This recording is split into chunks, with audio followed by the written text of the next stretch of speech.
Hi అండి. రేపు వినాయక చవితి కోసం అయితే ఈ సామాన్ అయితే కడగటానికి అయితే ఆంటీ అయితే బయటికి తీసుకొచ్చింది. చూద్దాం రండి, మనమైతే చూపిస్తాను.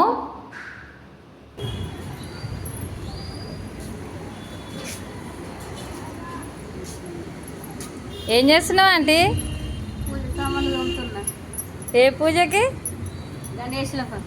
గణేశులకా? ఇవన్నీ నువ్వే తవ్వినవా? నువ్వేం చేస్తున్నారా కిరణ్? నువ్వు అడుగుతున్నావా? ఆంటీ ఏమో రుద్దుతుంది, నువ్వు అడుగుతున్నావా? తెల్లగా అడుగుతురు, సూపర్గా అడుగుతురు, మంచిగా నీట్గా. చూడండి ఎంత బాగా క్లీన్ చేసిందో ఆంటీ.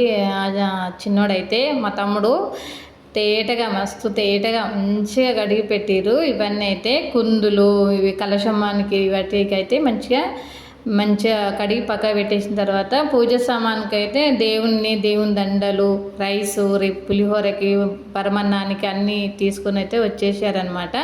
ఇక్కడ పెట్టిన తర్వాత చూడండి, తెల్లారి మేమైతే దేవుని దగ్గరికి అయితే ఇలా పూజ అయితే చేసుకుంటాము. మా ఆఫీసులో సార్ వాళ్ళందరూ కలిసి ఇక్కడ వినాయక చవితి అయితే మంచిగా జరుపుకుంటారనమాట. ప్రసాదాలు అవన్నీ అయితే రెడీ అయితే అయిపోయాయి.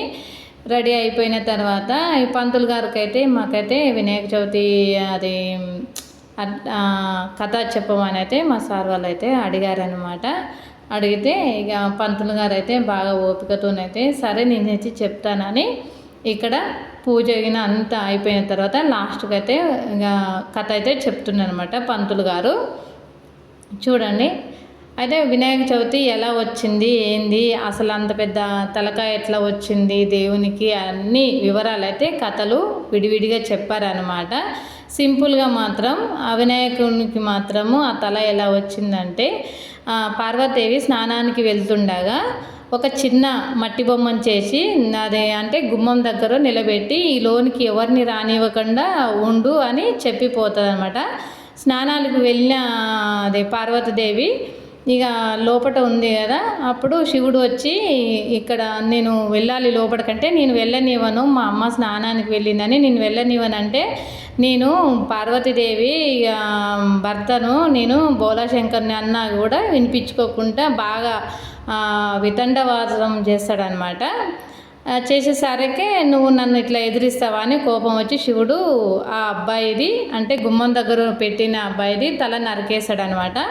నరికేసిన తర్వాత అమ్మ అని అరిచేసరికి స్నానానికి వెళ్ళిన పార్వతీదేవి వచ్చి ఏమైందని చూసేసరికి ఇలా అయ్యిందని చూసి ఎందుకు ఇలా చేసావంటే నన్ను రానివ్వకుండా ఉండేసరికి ఇలా చేసిన అనేసరికి అప్పుడు నాకు ఏదేమైనా నాకు మాత్రం ఈ అబ్బాయి మాత్రం నాకు బతకాలి, నాకు మాత్రం ఉండాలి అనేసరికి ఎంత వెతికినా అబ్బాయి తల ఎక్కడో పడిపోవడం వల్ల ఆ అబ్బాయిది తల దొరకదనమాట. దొరకకుంటే ఉత్తరాన పెట్టిన ఏ జంతువైనా ఏ జంతువుదైనా కూడా తల నరకరమ్మంటే అప్పుడు ఏనుగు తల అది ఉత్తరాన పెట్టి పడుకోవడం చూసి భటులందరూ ఆ తల నరుక్కొచ్చి ఈ అబ్బాయి పెడితే ఇంత వికారంగా ఉంది నా కొడుకుది తల అని పార్వతీదేవి బాధపడుతుంటే ఆ బోలాశంకరుడు మంచి రూపంతోని దిద్ది ఇలా అది వినాయకునికి మాత్రం